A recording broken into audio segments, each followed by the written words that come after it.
it's always a pleasure to see you again. Have there been any standout moments on this tour so far for you? Standout moments. I mean, this is, I don't consider a tour broken into legs. A tour is the whole year. Right. So obviously there have been standout moments. We started in the Netherlands on February, and have been going on and off since, extending things. Obviously with breaks, we've got it down to a science with ourselves where we go out for a month or 3 weeks, then we pop back home and, see the kiddies and family and stuff. Yeah. But we've been able to do Europe extensively. We had done that with some baby bands back in February, March. Then the end of March was in South America. Then April was the States, and into May. The summertime thing was pretty intense with festivals. Now back out on the road again, and another European tour to follow. Oh wow! I just confirmed an offer for Bangalore, India. So that's. Will that be your first time in India? Or? Yeah, it'll be your first time. I think really the first time for a lot of. I don't think anybody's played there. Maybe Metallica. Wow. Yeah. So I mean, this is kind of a good year for us with regard to the record. And the one standout moment was May 1st. We were ending at a place called the Nokia Theater, which is now Best Buy in New York. Okay. Yeah. And at 8 o'clock, they shut down Times Square because a bomber had parked a SUV full of gasoline and explosives at the stage door entrance on 45th Street. So they shut down Times Square, but whatever they had let into the show to that point, they let stay. But there was about 400 people turned away from it. So. But we had about 17 in the building, and it only holds 22. So I said, "Ooh, we're not close to each other." Wow, though. So it's been a great year. Yeah. I mean, if we're doing 1,700 tickets and giving 400 refunds in New York, you're having a good year. Mm-hmm. No, definitely.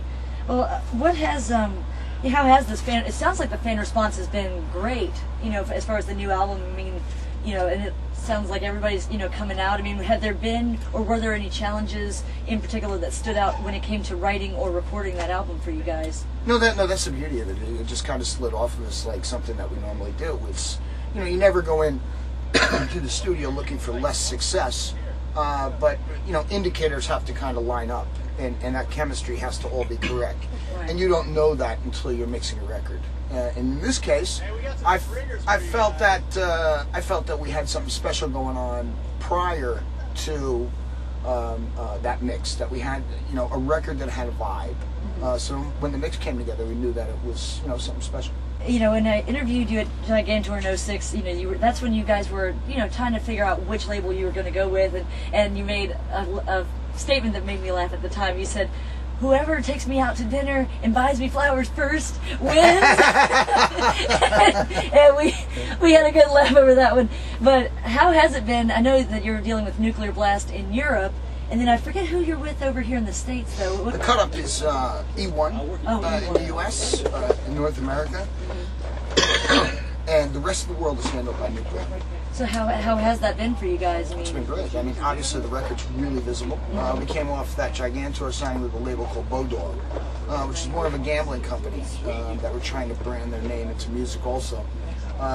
Treated us well, but didn't have a lot of record company expertise except for the Zazulas, John and Marcia, who had owned Megaforce, the label we started on. Oh, okay. So, I mean, that was kind of like going home for us, but they were really a lot more hands-off, and it was more run by their staff as opposed to them. So I think we were a little less visible based on that.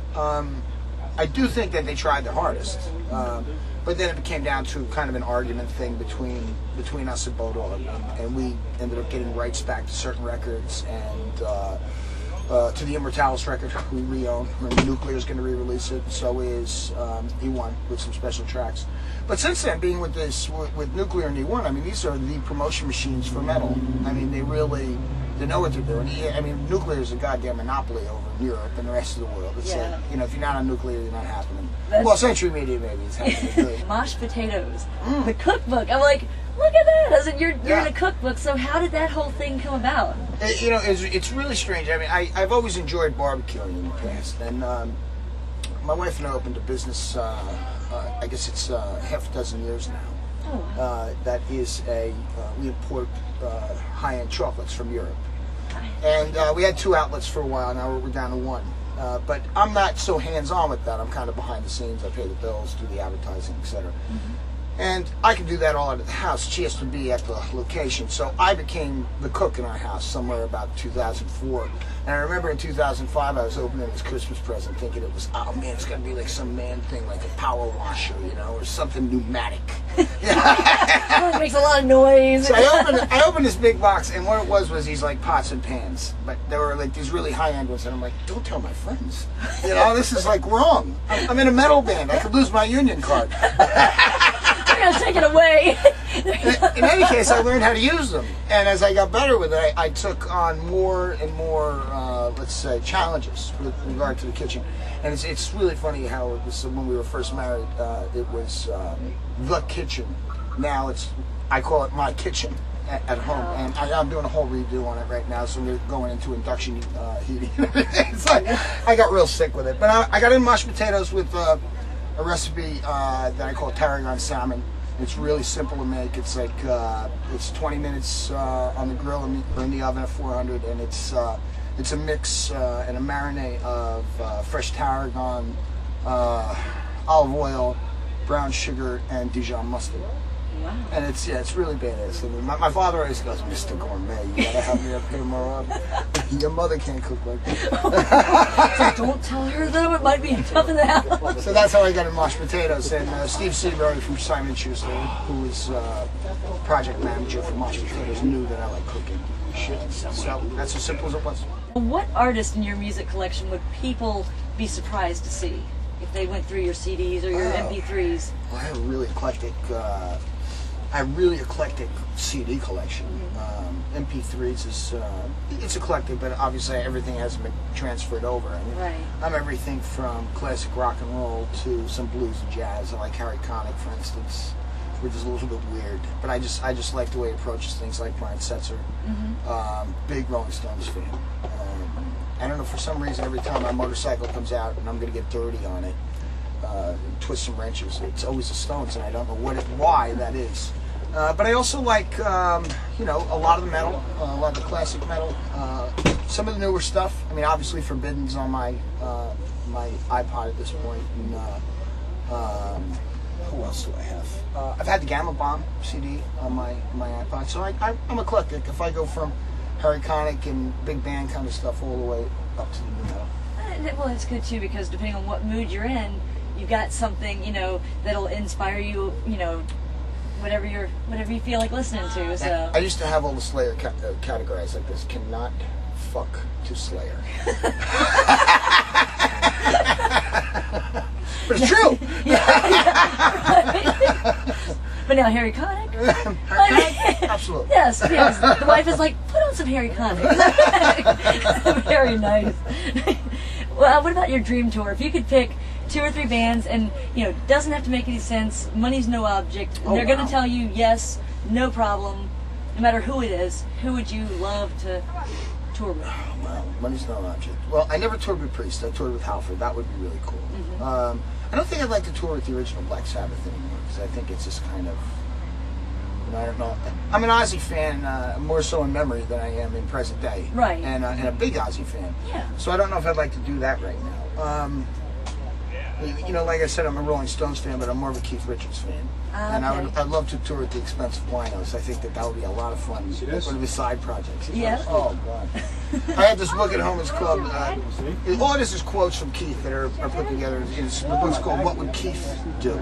And it's all about his likes, dislikes, his quotes about life. I mean, he's really well read and very intelligent. I mean, from the outside, looks as if he just abuses himself. But one of the best quotes I've ever heard was, "I've never had a problem with drugs, only with policemen."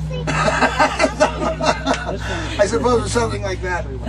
I said, I could tour with this guy. Not that I be doing dope. It's just his thinking. Right. And that's. I mean, it's a book that's sold out there, and I think it's just an amazing person. So, but that would be a fun person to meet or tour with or jam with. And then nowadays, it seems like everywhere you look, especially after Jersey Shore, the whole, you know, Jersey, you know, Jerseylicious, My Big Freaking Wedding, and all those things have kind of blown up in Jersey's kind of, you know. I'm sure that, you know, stereotypes happen for a reason, because there are some people that, you know, fit the stereotype, but a lot that don't. How do you feel about all those shows that depict Jersey pretty much one way. I have to tell you something unusual. I was only exposed to Jersey Shore on this tour. Mm-hmm. I'd heard about it on the news. Like there was, I have the news on my office during the day, and somebody from Jersey Shore had been arrested. And that was my first exposure to it. I said, "Oh, who's this person?" You know, and but I've never seen the show. Yeah. And I'm over, once I heard about what it was all about, I was like, I said, you know, I'm actually kind of proud I've never seen the show.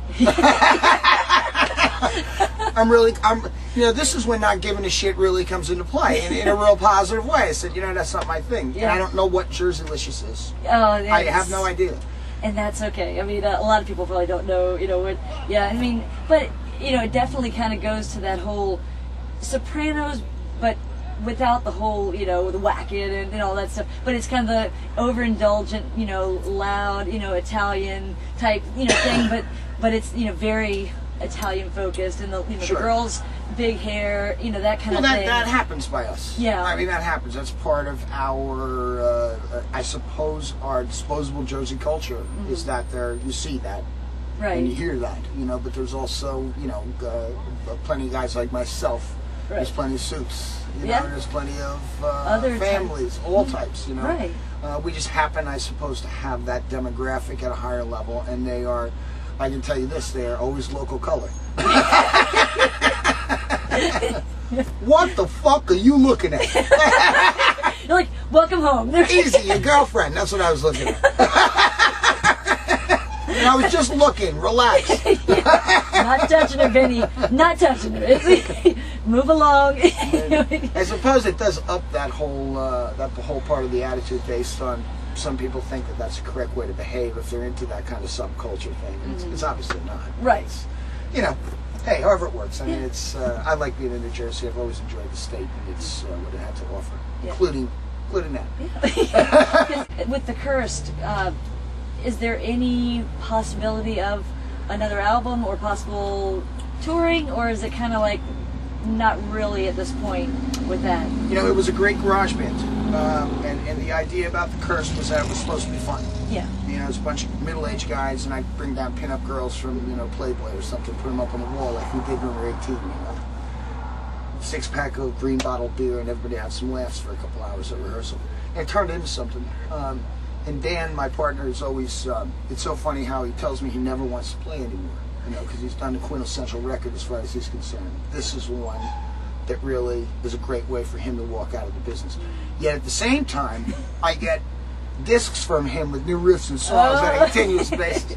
So I was pulling on his strings the other day, and right before I left, he's a man of not so few words.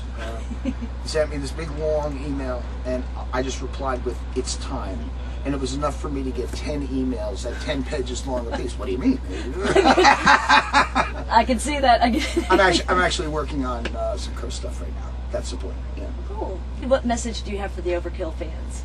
Oh, geez, I don't know. I mean, it's, you know, 25 years doesn't happen by yourself. 25 years happens together. You know, that's really the idea. This isn't about us. This is about what we collectively have created. You know, whether in Florida on a regular basis or just popping in here for a visit. It's about what we've done together over this 25 years, and it still amazes me the amount of support, or let's say true support, that comes from people that are into this. I mean, it's lifestyle. It's part of their fabric. It's not a passing phase when it's 2.5 decades. Somebody asked me if it's a career. I said, yeah, I think it's a life. I think that's different. Right. You know, a career is something you work on. A life is something you just live. You know, and so I really think without them, no 25 years. Not possible, obviously. You know, you can't just do it by trading people in and out as if they didn't matter. And obviously, these people matter to us as much as we matter to them. So it's a great trade-off. Yeah. Okay. Well, and as always, it's a pleasure to talk with you and everything, and I appreciate it. So thank you so much. I really appreciate it. I'll give you a hug. All right. So thank you. I'll give them the finger. Yeah, that's right. Give them the